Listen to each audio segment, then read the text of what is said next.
주도적인 어떤 사역자들의 마음은 한결같죠.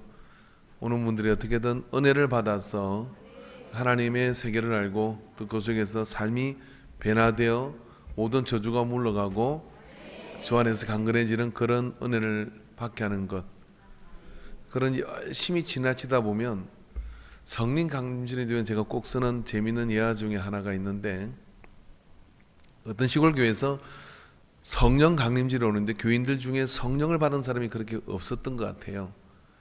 그래서 어떻게 하면 성령을 받을 것이냐, 그래서 성경대로 우리가 좀 그런 현상이 있으면 좋겠다 이런 의논을 하고 목사님하고 장로님하고 이렇게 계획을 잡은 겁니다. 옛날 교회당에 이렇게 이제 석가래가 있고 그런데 아마 이 트라스가 있는 그런 교회였던 것 같아요. 그 종탑 위에 좀 해서 이제 예배 시간에 설교를 마치고 난 다음에 목사님께서 성령을 받으라 그러면 장로님이 거기 올라가서 비둘기를 가지고 있다가 예배당 안에다 비둘기를 이렇게 탁 푸는 그런 퍼포먼스를 준비를 했습니다. 아마 이 계절쯤 됐겠죠. 그래서 장로님 올라가서 예배 시간에 그 위에 있는데 얼마나 덥고 또 졸린지, 그리고 목사님의 설교는 또 길고, 그렇게 위에서 그냥 깜빡 잠이 들으셨어요. 잠이 들으셔가지고 목사님 밑에서 성령을 받아라 근데 비둘기가 안 내려오는 거예요. 성령을 받아라 3번 그렇게 했더니 갑자기 비둘기는 안 내려오고 장로님이 거기서 떨어지신 거예요. 예배 시간에 쿵 앞쪽으로 떨어진 겁니다. 그래서 비둘기도 나르고 장로님도 떨어지고 그 사단이 벌어졌는데 어떤 상황 파악이 이제 되는 거죠. 그래서 이제 여차이해서 이렇게 해서 우리가 참 이런 어떤 일이 했는데 죄송하게 됐다고 얘기하니까 교인들이 감화를 받았어요. 우리가 어떻게 돌덩이처럼 은혜를 못 받으니까 이런 어떤 궁리까지 했을까? 그리고 그 뒤에 그게 감동이 돼가지고 은혜를 받고 성령을 받았다는 옛날 이야기가 있습니다. 오늘 여러분이 은혜를 못 받으면 우리 장로님이 올라갈지도 몰라요. 우리 천장은 제가 올라가 봤는데 걸어 다닐만 합니다. 그리고 이거 정등을 이렇게 밑에가 다 보여요. 우리는 하기가 쉬워요. 비둘기 내리기가. 가끔 제가 낮에 이렇게 교회에 있으면 참새가 돌아가지고 새소리를 내며 막 돌아다녀요. 이게 천장이 높으니까 어디로 돌아가는지 모르겠는데 돌아다니다가 어디로 나가는지는 모르겠지만 가끔 새가 날아다닐 때가 있어요. 아마 은혜가 아닌가 그런 생각이. 자, 옆 사람한테 어찌든지 은혜를 받자. 성령을 받으시기를 주 이름 축원합니다. 여러분, 오순절에 마가의 다락방에 성령이 많은데 이 마가의 다락방에 임하는 성령, 오순절은 구약의 절기죠. 구약의 절기이기 때문에 저들이 밀수확을 할 때 첫 낫을 댄 시기에 첫 열매를 하나님께 올려드리는 겁니다. 이런 오순절에 우리의 기독교인들에게는 이 오순절은 다른 의미로 와닿습니다. 그건 뭐냐면 성령 강림절이라는 거죠. 오순절은 정확하게 안식일이 아니고 어디냐면 안식 후 첫날이거든요. 그래서 오늘 우리가 섬기는 주일날 이 성령이 오순절날 임하게 된 겁니다. 그래서 주일날 이 성령이 임하게 돼서 여기서부터 우리는 교회가 출발이 되게 되는데, 이 성령이 임하는 것으로 시작해서 기독교의 장실이다라고 그렇게 얘기하는 것은, 다시 말씀을 드리지만 오순절은 유대인에게서는 모세가 시내산에서 십계명을 받은 날이기도 합니다. 그래서 그날 그들은 모세가 십계명을 받은 날로 유대교의 장식일로 잡아요. 그런데 하나님께서 왜 이날 성령이 임하도록 하였을까요? 왜냐하면 죄와 사망의 법이 아니라 이제는 생명의 성령의 법을 성령을 통해 우리의 신비의 세계에서 주시기 때문에 이날 우리에게 성령을 부어주신 겁니다. 이제 율법의 그림자는 사라지고 은혜의 시대가 열리게 된 것이죠. 자, 율법의 그림자가 사라지고 은혜의 시대가 열리게 된 이 시점에 일어나는 현상이 오늘 사도행전 2장 1절부터 4절의 말씀이에요. 사도행전 2장 1절부터 4절의 말씀을 자세히 살펴보다 보면 그 속에 그날 무슨 일이 있었는지 마치 그림을 그리듯이 그게 그려져 있습니다. 그래서 오늘 여러분이가 이 말씀을 읽을 때는 우리가 머릿속에 상상력을 가지고 이 말씀을 읽어야 될 줄로 믿습니다. 그래서 1절에 보니까 오순절이 이름에 그들이 다 같이 한 곳에 모였더. 그래서 1장에 말한 것은 전혀 기도에 힘쓰는, 아랑곳하지고 다른 것을 신경 쓰지 않고 기도에 전무하는 그런 상태로 그들이 모여서 약속한 성령을 기다리고 있었습니다. 그런 가운데 위로부터 호련히 하늘로부터 급하고 강한 바람 같은 소리가 있어 그들이 앉아있는 집에 가득하며 그랬어요. 그래서 우리가 오순절 마가의 다락방을 가봤는데요, 외부에서 그런 소리가 창을 통해 들어오기는 어려운 소리입니다. 그러나 그 공간 가득히 휘 하는 소리가 나는지 모르지만 아무튼 바람 같은 소리가 임하면서 눈을 뜨고 보니까 소리가 났으니까 눈을 떴을 거 아닙니까?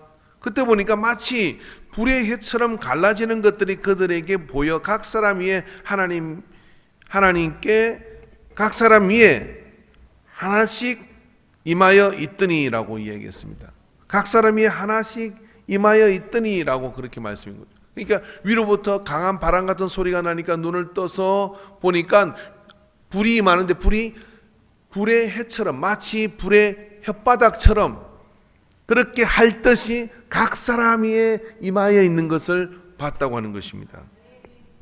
그리고 난 뒤에 그들은 성령의 충만함을 받았고 성령이 말하게 하심을 따라 말하는 그런 웅성거리고 또 알 수 없는 언어들을 가지고 다른 언어들을 가지고 말을 하는 그런 공간 가득히 조금은 혼란스러워 보이는 그렇지만 이상한 현상이 일어나는 현상이 그 안에 가득 차게 된 것이죠. 이것이 오순절날 마가의 다락방에 있었던 일입니다.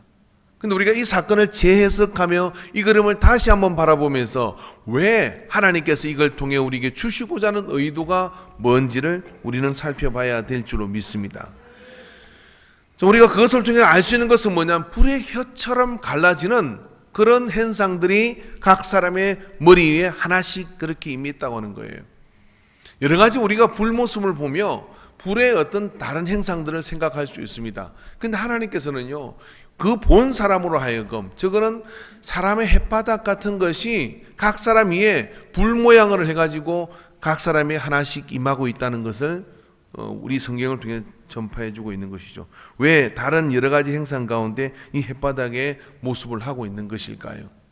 거기에는 여러 가지 의미가 우리에게는 있다고 믿습니다. 그러고 난데 그들에게 일어나는 현상은 이것과 연관해서 보면 성령 충만함을 받고 그 다음에 성령의 말하게 하심을 따라 혀 모양의 불이 그들을 터치했고 그 다음에 충만함이 임하고 난 다음에 그들의 혀가 그들의 뜻대로 움직이는 것이 아니라 성령이 이끄시는 대로 말하는 그런 행상이 120명 모두에게 그렇게 임하게 됐다고 하는 거예요.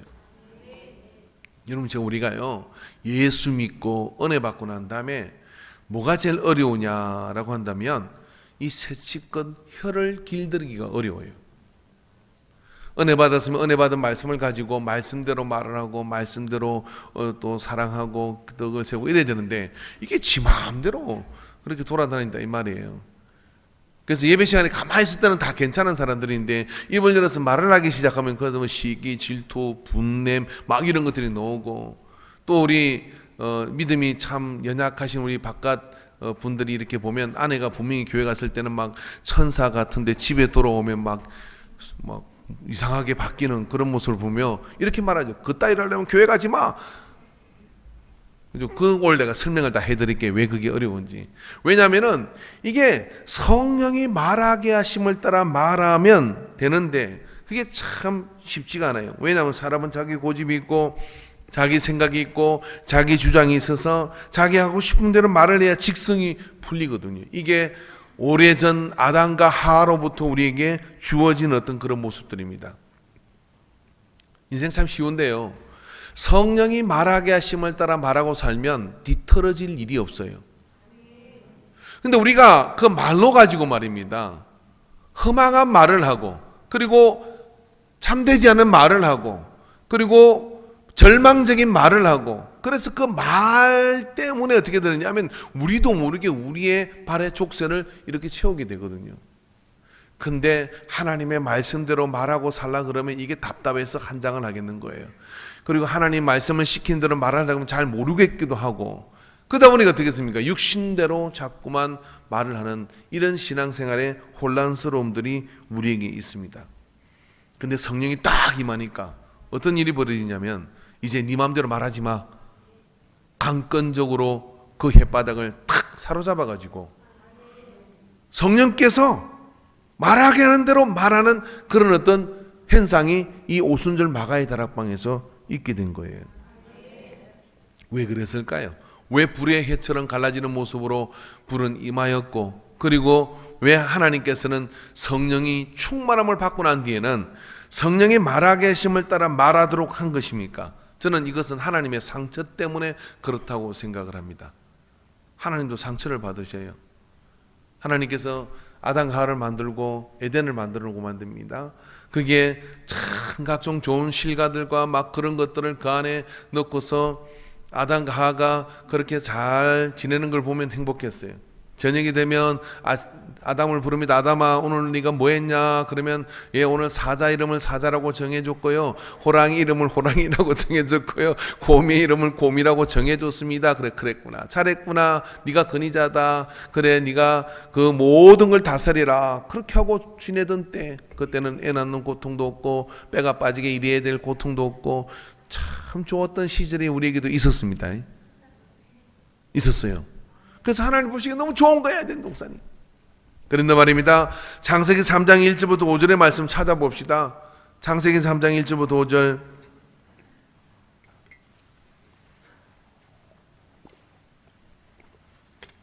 창세기를 또 신약에서 찾는 분은 없으시겠죠. 여러분, 손가락의 은혜를 받아야 성령의 충만함을 받습니다. 창세기 3장 1절부터 5절 옆에 띄워줘도 여러분 찾으셔야 돼요. 이거는 찾아서 같이 한번 읽어봅시다. 그런데 뱀은 여호와 하나님이 지으신 들짐승 중에 가장 간교하니라. 뱀이 여자에게 물어 이르되 하나님이 참으로 너에게 동산 모든 나무의 열매를 먹지 말라 하시더냐. 여자가 뱀에게 말하되 나무의 열매를 우리가 먹을 수 있으나 동산 중앙에 있는 나무의 열매는 하나님의 말씀에 너희는 먹지도 말고 만지지도 말라 너희가 죽을까 하노라 하셨느니라. 뱀이 여자에게 이르되 너희가 결코 죽지 아니하리라. 너희가 그것을 먹는 날에는 너희 눈이 밝아져 하나님과 같이 되어 선악을 알 줄을 하나님이 아심이라. 이 본문에서 이 5절까지 이 본문에서 이 땅에 존재하는 세 가지의 말이 있습니다. 이 땅에 존재하는 세 가지의 말을 여러분이 잘 분별하면 복이 될 것이고요, 분별이 안 되면 참 인생이 슬퍼지게 됩니다. 세 가지 말은 뭐냐면, 첫 번째는 하나님의 말씀이 있는 것이죠. 두 번째는 사람의 말이 있어요. 세 번째는 사단의 말이 있습니다. 자, 이 본문 다시 한번 여러분이 눈으로 보시면서 이 본문에서 하나님의 말씀은 몇 절부터 몇 절이고 사단의 말은 몇 절부터 몇 절이며 사람의 말은 어디에 있는 겁니까? 한번 찾아봅시다. 저도 물 좀 마시고. 예배 끝날 때까지 찾아도 못 찾을 것 같으니까 제가 그냥 물어볼게요. 이 본문에서 사단의 말은 몇 절부터 몇 절입니까? 4절부터 5절. 뱀이 여자에게 말하되 너희가 결코 죽지 아니하리라. 너희가 그것을 먹는 날에는 너희 눈이 밝아져 하나님과 같이 되어 선악을 알 줄을 하나님이 아심이라. 이 사단의 거짓말이죠. 그죠? 밝아지긴 밝아졌어요. 벗은 것을 알게 됐습니다. 밝아져서 하나님과 같아지는 지혜가 있었습니까? 그럼 왜 이라고 했어요? 그런 지혜는 생기지 않았습니다. 새빨간 거짓말입니다. 두 번째, 여기 하나님의 말씀은 어디에 있습니까? 몇 절요? 2절부터 3절요? 2절부터 3절이라고 한 사람 손 들어 보십시오. 또 아무도 손 안 들죠?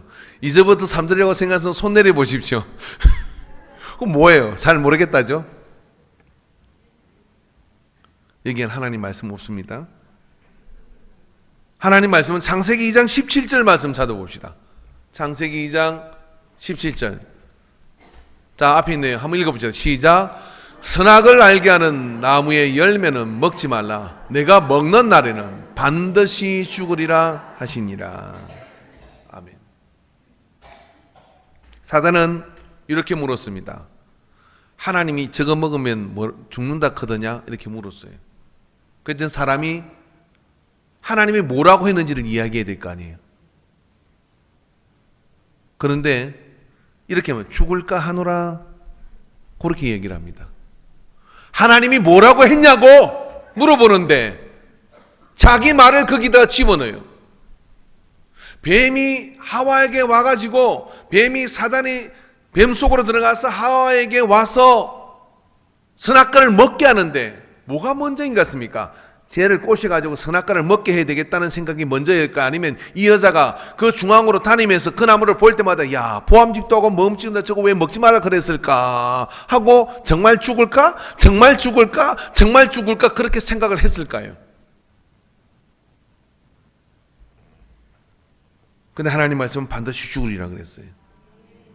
근데 정말 죽을까? 하나님의 말씀을 굴절시키고 하나님의 말씀을 변절시켜서 사람의 말을 거기다가 하나님의 말인 것처럼 할 때 무슨 일이 벌어집니까? 이 말 한마디 때문에, 이 잘못된 말 때문에 인류 속에 원죄가 밀려온 겁니다. 그 좋던 에덴 동산에서 쫓겨나죠. 이 모든 출발이 어디 있느냐면 사람이 사람의 말을 가지고 그게 옳은 줄로 생각하고 그게 내 판단이 맞다고 생각하고 내 기준에 그렇다고 생각하는 그 기준을 가지고 주장할 때 에덴에서 쫓겨난 거예요. 하나님이 사람을 아무리 사랑해도 하나님의 말씀은 기준입니다. 하나님의 말씀은 선입니다. 그 선을 사람이 사람의 말로 굴절시켜서 넘으면 안타깝지만 가죽 옷을 지어 입혀 내보내지만 보낼 수밖에 없는 거예요. 그리고 사단은 더더군다나 사람의 말에다가 뭘 보태느냐면은 안 주고 확신을 줍니다. 그리고 어떻게 합니까? 하나님하고 지혜가 같아져 가지고 하나님하고 지혜 눈이 밝아지고 하나님하고 같아진다고 얘기하는 거예요. 교만과 허영심을 자극을 하죠. 그래서 말입니다. 하나님께서 이 인류를 생각하면 어떤 생각이 드시는 거냐면 그 말 믿음으로 말하지 못하고 그리고 하나님의 말씀을 하나님의 말씀대로 받지 않고 말씀대로 말하지 않는 그 굴절된 그 말, 그것으로 인해서 인류가 타락을 한 것 그리고 저주를 받은 것을 하나님은 기억하고 계시는 거죠. 여러분 이단이 뭔지 아십니까? 달을 이자 끝단자예요. 시작은 똑같아요. 하나님 말씀을 하는 것 같아요. 그리고 성경 이야기를 하는 것 같아요. 오늘 본문의 말씀을 본 것처럼 이 성경이 전체적으로 하나님의 말씀이지만 이 안에 사단의 말도 있고 사람의 말도 있고 하나님의 말씀도 있는 거예요. 그런데 말입니다. 왜 이단이냐면 그걸 뒤터는 거예요. 죽을까 하노라로 바꾸는 거예요. 그러다 보니까 따라가고 보니까 이만희의 이름으로 안산홍의 이름으로 이런 이야기들이 나오는 겁니다. 그것처럼 말입니다. 사람의 말은 언제나 혼란을 주고 아무리 심오한 철학적인 그리고 옳아 보이는 이야기할지라도 필경은 사망에 이르는 말일 경우가 너무 많은 겁니다. 출발이 그랬던 것이죠. 그래서 여러분 우리가 사람의 말 타협한 사람의 말과 사단이 준 확신과 거짓된 그런 신화를 가지고 우리가 이것을 붙들고 그 말을 하고 살면 에덴의 저주가 여전히 우리에게는 영향을 주는 거예요. 그런 하나님의 상처 가운데 하나님께서 이제 인류를 새롭게 하고 싶으신 겁니다. 그렇게 새롭게 하고 싶을 때 하시는 하나님의 방법은 뭐냐면은 야, 네 말하지 마. 내가 너에게 주는 성령의 감동으로 된 말을 하라는 겁니다. 성령의 감동으로 된 말을 하기 시작할 때 인생은 바뀌는 거예요. 성령의 말하계심을 따라 말하게 될 때 우리가 건너갈 수 없는 강을 건너갈 뿐만 아니라 사막 가운데 길을 열고 바다 가운데 길을 열어 건너가 계신 하나님을 만나게 될 줄로 믿습니다. 모세에게 홍해를 갈라 지팡이를 내밀으라고 이야기할 때 하나님 그 홍해가 갈라지겠어요? 그리고 나가서 말입니다. 하라고 하니까 하긴 하겠는데 백성들은 이렇게 하나님이 하라고 해서 하긴 하는데 안 될 것 같아. 갈라질 수 있거든 갈라져 봐라. 그렇게 한번 했겠어요? 하나님 말씀하시니 그 말을 대응하니까 홍해가 갈라지는 거죠. 알량한 내 말의 신화, 알량한 내 말의 논리성, 알량한 내 말의 그 경험, 그게 얼마나 될까요? 100년이나 됩니까? 그러나 하나님 말씀은 태초부터 계셨고 그 말씀은 세상을 만드셨고 그 말씀은 우리를 심판하는 기준이 되십니다. 그 기준으로 말씀하시는 그 언어 생활이 우리 속에 들어올 때 우리의 삶에 저주가 물러가는 거예요. 그래서 성령께서 우리에게 임하시고 난 다음에는 이제는 원본부터 기초부터 바꾸시는데 너의 언어 중추 신경을 내놓으라고 이야기하는 겁니다. 그래서 하나님께서는 이제는 사람의 말도 아니고 사단의 말도 아닌 성령의 감동된 말을 통하여 그 말하는 대로 성령이 말하겠음을 따라 말하게끔 만드는 출발이 오순절 마가에 따라 보인 역사예요. 그러니까 여러분, 우리가 성령 충만하다 그러고요, 성령을 받았다 그러면요, 그 사람의 특징이 있어요. 그게 뭐냐면 그 사람이 하는 말이 육신적이고 정력적이고 또 마귀적인 말이 나오면 성령 충만한 거 아닙니다. 하나님의 감동으로 성령의 말하게 하심을 따라 말하기에 기도하고 말을 하고, 그리고 말하기 전에 하나님의 마음이 무엇인지를 더 깊이 생각하고 말을 하기 시작하며 그 안에는 생명이 넘치는 언어들이 그 안에 흐르게 되어 있는 거죠. 나를 믿는 자는 그 배에서 생수의 강이 흘러나리라 했잖아요. 그 생수의 강이 이 안에 흘러나면 어떻게 되겠습니까? 생수의 강이 이 안에 흐르니까 그게 향기로운 냄새가 나는 거죠. 생명 냄새가 나는 것이죠. 일만 열면 저주요, 일만 열면 욕이요, 일만 열면 막 그런 부정과 부편과 원망과 시비가 가득 차 있다 그러면 이건 누구의 말이겠습니까? 사단의 말인 거죠. 그렇게 오염되어 있던 우리였습니다. 구약시대 내내 우리는 무슨 짓을 했습니까? 사람들이 율법을 가지고요, 하나님의 말씀을 지켜야 된다고 이야기하며 사람을 죽일 생각만 했어요. 돌로 쳐 죽이고, 어떻게 안식일을 범했다고 죽이고, 그리고 원망하고, 그렇게 구약시대 내내 하나님의 말씀을 오해한 그런 어떤 역사들이 그 안에 미움과 시기와 분냄 이런 것들이 그 안에 가득 차게 된 것이죠. 그랬을 때 하나님께서는 이 언어 중추 신경을 손보시려고 작정을 하신 겁니다. 하나님께서 성령을 통하여 성령이 우리의 삶을 바꾸는 방식을 이해하셔야 됩니다. 성령이 우리의 삶을 바꾸는 방식을 이해해야 여러분 예배를 드리고 신앙생활하는 게 시간 낭비, 돈 낭비, 에너지 낭비가 아니에요. 이걸 알면 어떻게 되느냐면 그분의 방식을 이해해야 어떻게 해요? 그분의 방식을 따라 가다 보면 금메달을 따는 거예요. 어떻게 한번 해보시겠습니까? 할렐루야. 여러분, 이게 애시당초 하나님께서는요, 사람의 입술로 말하는 대로 그걸 갚아주시기로 작정을 하셨어요. 잠언 18장 20절의 말씀입니다. 잠언 18장 20절 말씀 한번 있으면 띄워주십시오. 없으면 찾아야 되는데 18장 20절 같이 한번 찾아서 읽어봅시다. 잠언 18장 20절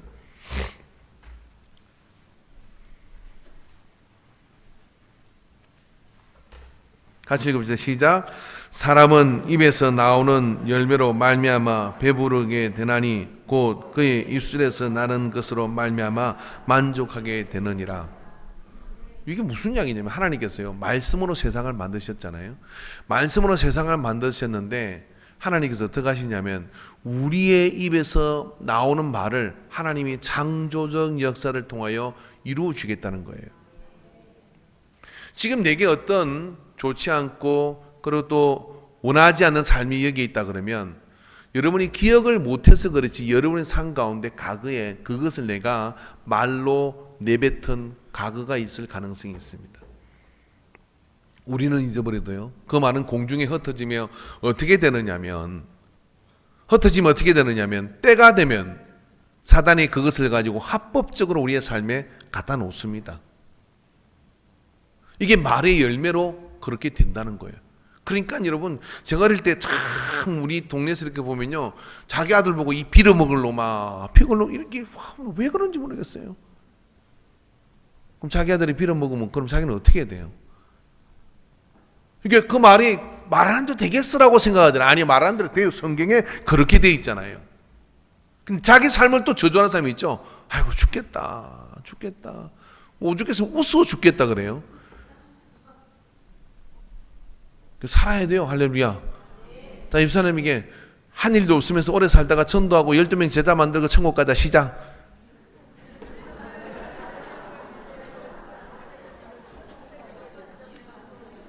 제가 말씀을 다시 듣는 요엘서 보니까요, 내가 말씀을 듣다 깜짝 놀랐다. 그래서 저도 기준이 바뀌었어요. 100세 이상 살기로.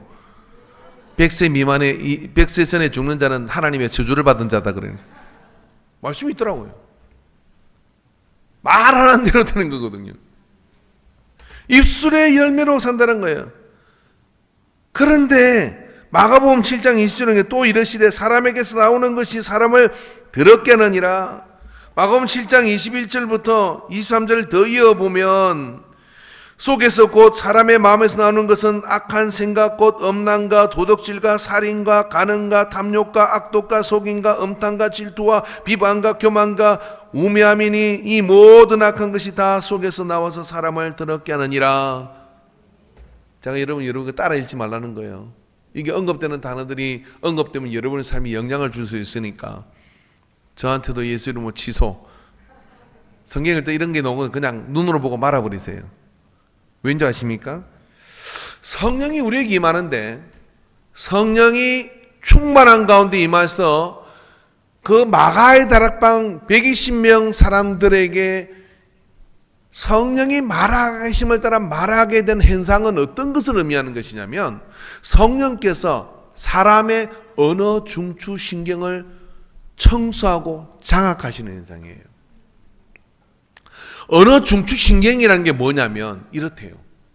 의학자들이 하는 이야기는 내 신경을 연구하는 사람들은 우리가 미움이라고 말을 하면 내 안에 있는 언어 중추 신경이 뭘 하느냐면 이제까지 미움에 관련된 그런 상황과 사건과 기억과 이런 걸 다 끄집어낸대.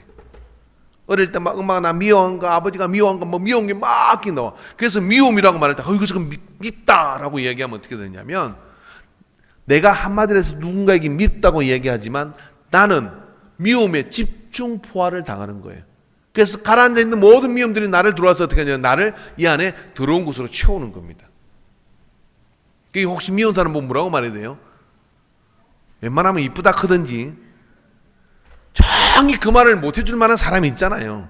그러면 이쁘지 않다 이렇게 말하는 거예요. 밉다는 말을 쓰면 안 돼. 예? 그게 언어 중추 신경이래요. 근데 감사하다. 오늘 교회 나와서 너무 감사하다. 제 앞에 너무 감사해요. 그러면 옆 사람이 감사한 거고 하나님이 감사한 건데도 말입니다. 감사라는 단어를 떠올리면 어떻게 되냐? 내가 이제까지 감사함을 받았던 상황들이 다 검색이 된대요. 이렇게 컴퓨터 하다가 돌아가서 검색하듯이 그 슈퍼 컴퓨터가 돌아가면서요. 우리 잠재할 수 있는 그런 것들은 나도 모르게 기억을 다 못하지만 검색을 착 하면서 그 감정을 가지고 이 안에 내가 인생은 감사한 거야. 봐요. 이 아멘을 해야죠. 인생은 감사한 거야. 요건 따라해도 돼요. 인생은 참으로 하나님께 감사한 일이야. 시작. 그럴 때요. 어느 중추신경 내에서 전달된 이 단어가 척추를 타고 흘러가면서 어떤 일이 벌어지냐면요. 장기와 그리고 세포와 모든 관절과 눈치는 사람은 아멘을 해요. 간절히 나을 줄은 믿어요. 그렇게 다 감사해가지고 세포 하나까지도 감사해 그러면서 세포가 막 포송포송 살아난대. 피부 막 좋아진대. 근데 밉다. 죽었으면 좋겠다. 뭐 이 따라하지 마 이거는요. 이런 거 이야기하잖아요. 그러면 어떻게 되냐면 우리 주인은 살 생각이 없나 봐. 그리고 어떻게 하냐면 세포 하나도 쭈글쭈글쭈글해져요. 그러면서 말입니다. 장기라는 것도 별로 그냥 안 움직인대. 안 움직여서 알아서 엄마 살지도 않을 것 같은데 이렇게 되는 거예요. 이게 언어 중추 신경이에요. 이건 여러분 과학자들이 하는 이야기예요. 그런데 성경이 뭐라 그래요? 사람은 그 입술의 열매로 살게 된다는, 만족을 누리게 된다는 거예요.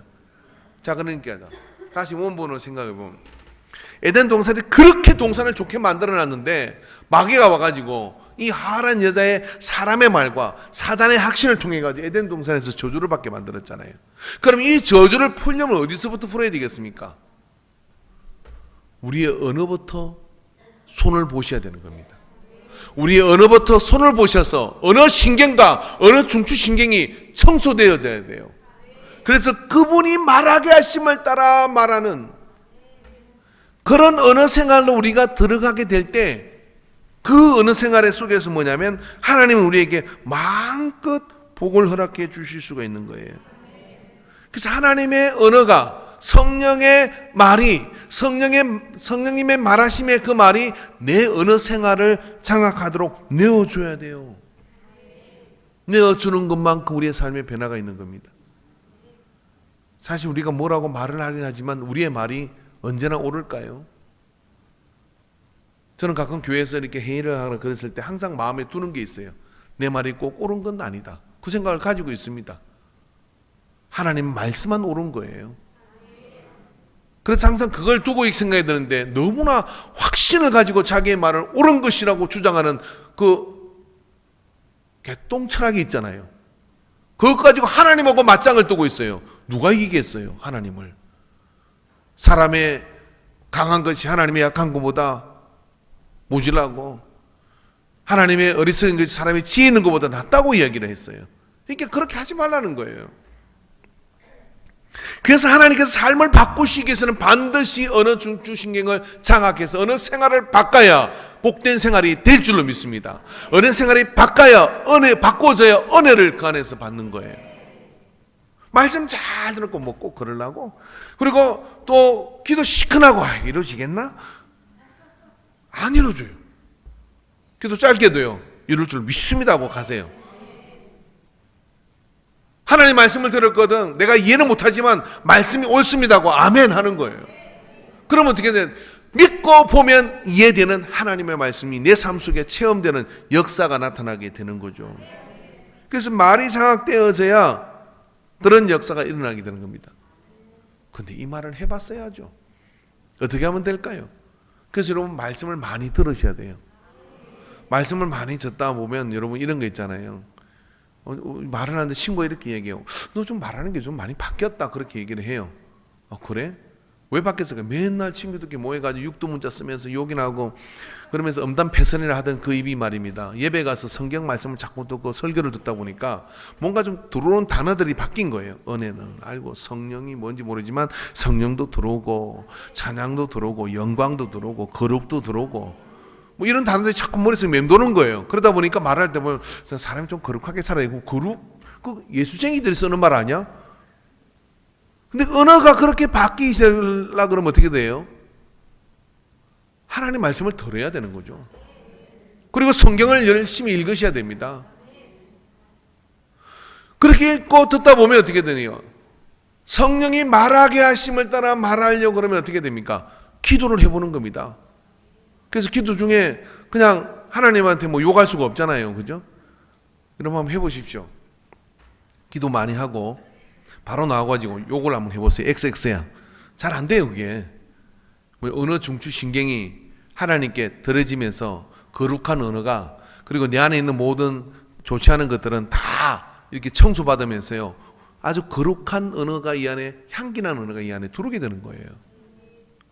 혹시 여러분 막 마음이 포악하고 말이 좀 말이 좀 이렇게 막 저주 섞인 말들이 나가고 이러거든요. 입 딱 다물고 뭐 하셔야 되냐면, 기도가 어려우면 말씀을 읽으세요.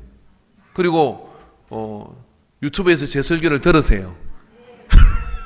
조회수 누르시고 그리고 하나님의 말씀을 읽고 그 다음에 뭐 하느냐면 기도를 하는 겁니다.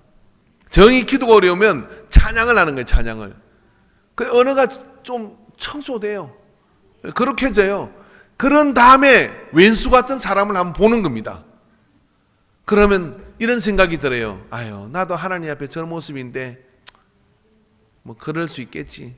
그런 마음을 가지고 어떻게 됩니까? 다가가니까 사랑의 말과 감사의 말과 위로의 말과 칭찬의 말과 겸손의 말과 흥황케 하는 말과 생명의 말과 풍성케 하는 말과 살리는 말과 이런 말이 이날 술술 나오는 거예요.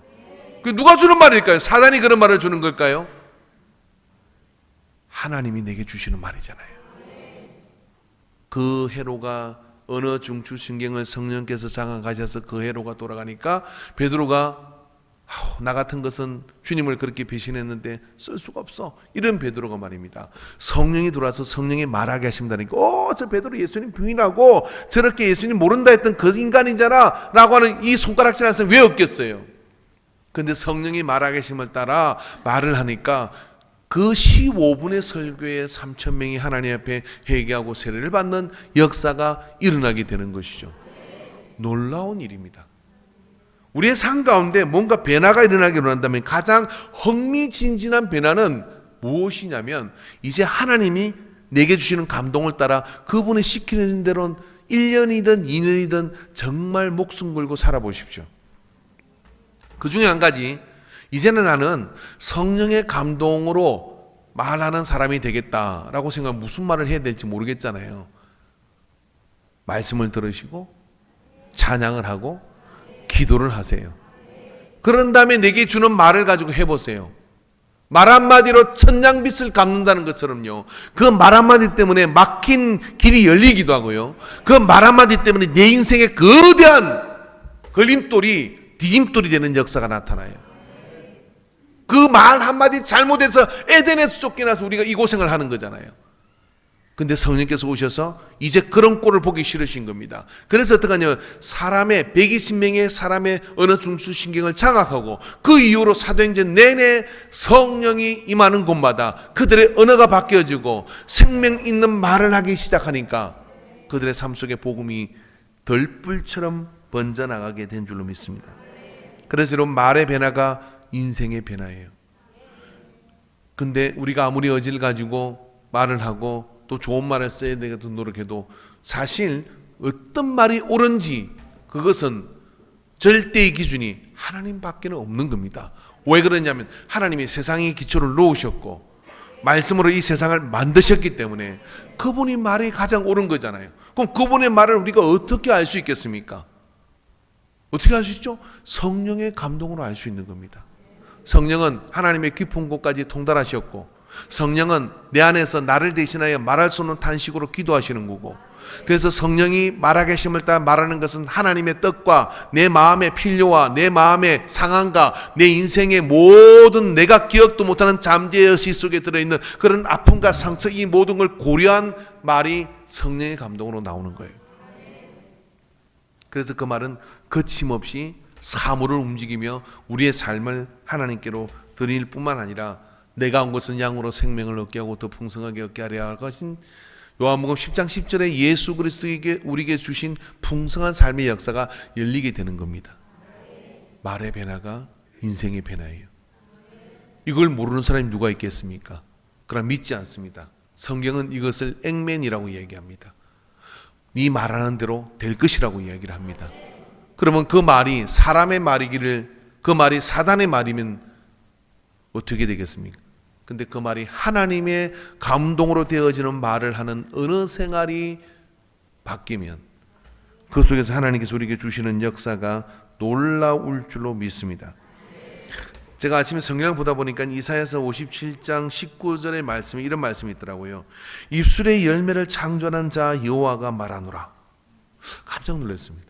입술의 열매를 창조하는 여호와가 말하노라. 누구의 입술의 열매일까요? 우리가 하는 그 말을 하나님은 그 열매를 창조하신다는 거예요. 자, 여기에 제가 이렇게 이야기해 봅시다. 여기에 거대한 운동장이 생겨라라고 이야기하면 생겨 있지 않잖아요. 생겨 있지 않잖아요. 그런데 말입니다, 하나님이 그 말씀을 성령의 감동을 하는 말을 하나님이 들으시면요, 이걸 창조하신다는 거예요. 못 믿는 눈치인데 여 사람한테 믿는 게 만수무강이 좋습니다. 시작.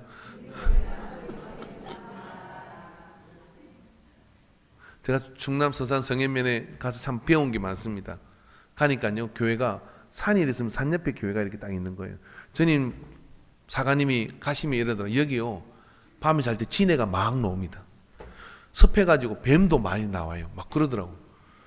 집은 이 보로코 집으로 돼가지고요, 단열재도 안 하는 집이라 엉성하기 이럴 데 없어요. 지네가 밤에 기어다니까 생각하니까요, 잠이 안 오는 거예요. 왜 그렇게 지네고 뱀이 많이 나와요? 그랬더니 산이 이렇게 가래가, 그러니까 교회 건물이 있으면 바로 산이 이렇게 돼 있어요. 가래가지고 습하고 딱 그런 조건이 있는 거예요. 그래서 제가 이렇게 얘기했어요. 그래서 근사님이 그렇게 말하고 목사님이 그렇게, 사가님이 그렇게 막 가길래 근사님이 그렇게 이 산을 예수 이름으로 옮기시기를 축원합니다. 다 그랬어요. 난 솔직히 객기였어, 객기. 그냥 이 산에 옮기면 햇살이 잘 들어올 거 아니냐. 그리고 예수 이름으로 이 산을 옮겨줘라! 라고 이렇게 얘기했어요. 뭐 26, 7대니까 얼마나 그냥 믿는 것도 아니고 그냥 그렇게 했어! 그래 반 거야, 그냥. 근데 2달인가 있다가요, 갑자기 포크레인이 와가 산을 까기 시작하는 거야. 진짜. 내가 놀랐어요.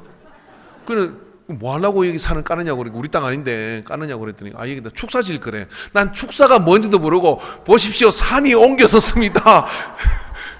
내가 막 믿음으로 선포하고 막 보라고 산을 옮긴다는 유못인데 그 산을 그것도 뭐 엄청 밀었어요. 그걸요. 계단으로 탁 밀어가 두들을 딱 밀어가지고 햇살이 쫙 들어와. 그래가지고 언덕 그 위에도 또 탁 또 밀어가지고 이렇게 했어요. 축사가 뭔지 몰랐어요. 그 파리 끓고 막 이러는 거. 산에 옮겨서 좋아요. 그 다음에 뱀도 안 나오고 뭐 진짜 사실 시내를 못 봤어요. 그래서 뱀도 못 보고. 뱀은 우리 집사람이 다 잡으니까. 뱀 나오면 제가 뱀! 그럼 우리 집사람이 와서 잡았어요. 제가 잡을 것 같죠. 그런데 그 밑에 집에서 말입니다. 축사? 아니 밀대까지 놔뒀다가 축사? 그러더니 그 축사가 들어오면 오물이고요. 민원 올려가지고요. 밀어놓고 축사 못 지었어요. 신기하대요. 그리고 1년인가 2년 지났을 때 근사님이 새벽에 기도하고 사가님, 제가 새벽에 기도하는데 저기 예수님 앉으십니다. 예수님이 거기 앉아서 이렇게 팔을 내밀고 탁 이렇게 밀고 그 위에 밀었는데 그 위에 예수님이 앉아 계시더래요. 제가 또 꿈 해몽의 은사가 있잖아요. 근사님, 그때 이러면 우리 교회 헌금력이라고 하면 한 달에 40만 원도 안 돼요. 근사님, 그게 하나님께서 성전 지으실 모양입니다. 땅 살 돈이 어디 있어요? 성전 지으십니다. 그랬더니 그래요 사가님, 우리 기도해야 되겠네요. 그랬어요. 그리고 제가 5년 4년 목회하고 떠났는데 그 뒤에 사가님이 오셨는데요. 어떻게 이제 거기다가 교회를 지었어요.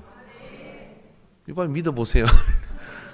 교회를 지어가지고요. 빨간 벽돌로 교회를 탁 지어가지고, 예? 그리고 그 밑에까지 땅을 사가지고 지금 있는 제가 있던 그 교회는 그대로 교육관으로 쓰고 거기 사택 짓고 교회 짓고 다 지어가지고요. 얼마나 이쁘게 해놨는지 몰라요. 이게 무슨 말이에요? 입술의 열매를 창조하신 하나님. 말도 대단한 것 같고 뭐 현실적으로 맞지 않는 것 같은데 그냥 성령이 말하게 시를 따라 씨 뿌리시길 바랍니다. 성령이 말하게 시를 따라 씨를 뿌리세요. 예? 씨를 뿌리면 어떻게 되느냐면 한 바퀴 돌아오면 열매가 맺어져 있는 거예요. 근데 맨날 나쁜 걸 뿌려요. 아이고 뭐 이게 호박이 되겠나, 감자가 되겠나, 마늘이 되겠나. 안 돼. 근데 성령이 말하십니다. 이거 보니 요거 뭐 심으시면 좋겠네. 그렇게 자꾸만 선포를 하는 거죠. 그렇게 하면 시간이 지나 돌아와 보면요, 여기서도 무슨 추수하고 저기서도 추수하고. 왜? 입술의 열매를 창조하는 여호와다는 거예요. 하나님 잘 믿으시더라도 오늘 요거나 믿어보십시오. 그리고 열매가 있거들랑 확실히 믿으시기 바랍니다. 오늘부터 뭐 해야 되느냐면 이제 말씀을 읽고 그 다음에 기도를 하면서 언어를 바꾸세요. 그리고 하나님이 주시는 감동을 따라 그냥 믿음으로 자꾸만 말을 하십시오. 그 믿음으로. 죽을 것 같고 막 그러면요, 아니야 잘 될 거야. 전화위복이라는 것도 있잖아. 이걸 또 하나님이 더 큰 은혜를 주실 거야. 하나님이 고쳐주실 거야. 하나님이 역사하실 거야. 자꾸만 그렇게 말을 자꾸 보태시기를 바랍니다. 막 안 좋은 일이 있고 이러거든요. 나 이러다 죽겠다 이렇게 하지 마세요. 그죠? 그런 말 쓰지도 마. 예? 그런 말 쓰지면 어떡하냐면 내가 얼마나 하나님이 크게 쓰시려고 이렇게 나를 연단시키시냐. 해볼 때까지 해보잖아. 끝까지 견딜 거야. 견뎌요. 더 좋은 일을 통해서 내가 이 모든 걸 이겨낼 거야. 그러면 그렇게 되는 거예요.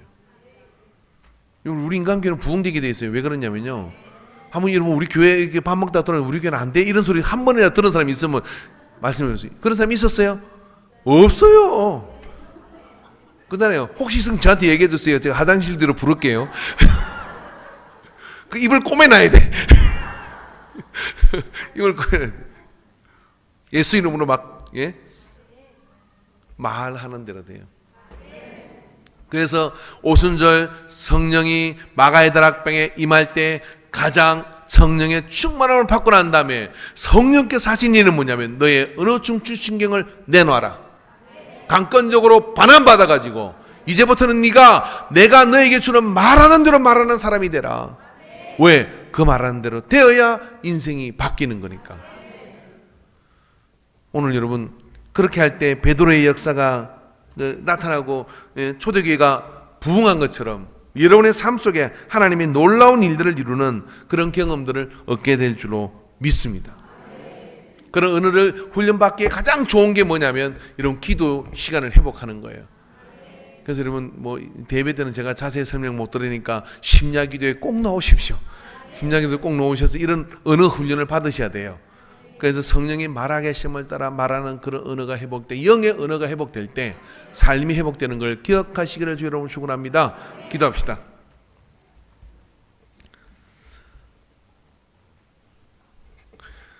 찬양팀 앞으로 나오십시오. 주님, 우리의 혀와 우리의 입술이 주님 뜻 아닌 것에, 하나님 말씀 아닌 것에 얼마나 많이 노출되어 있는지 모릅니다. 그러고도 우리는 우리가 드리운 그 그림자 때문에 발목이 잡히고 그 말의 저주 때문에 삶을 스스로 파괴하는 줄도 모르고 제가 잘난 줄 알고 제 고집대로 살려고 몸부림을 칩니다. 주여, 이 시간 겸손히 내려놓고 주 앞에 엎드리게 하여 주시옵소서. 그래야 성령님께서 우리에게 임하셔서 우리의 언어 중추신경을 장악하시는 그 역사 가운데 우리의 언어 생활을 반납하게 하옵소서. 이 입술로 하나님을 찬양하고 이 귀로 들은 말씀을 대언하고 이 입술로 하나님께 부르짖어 기도하고, 그래 하나님이 주시는 그 말씀을 선포할 때 입술의 열매를 창조하시는 여호와가 우리의 삶에 복됨을 이루어 주시는 것을 믿습니다. 들어 주시옵소서. 역사여 주옵소서. 역사여 주시옵소서. 예수님의 이름으로 기도하옵나이다. 아멘.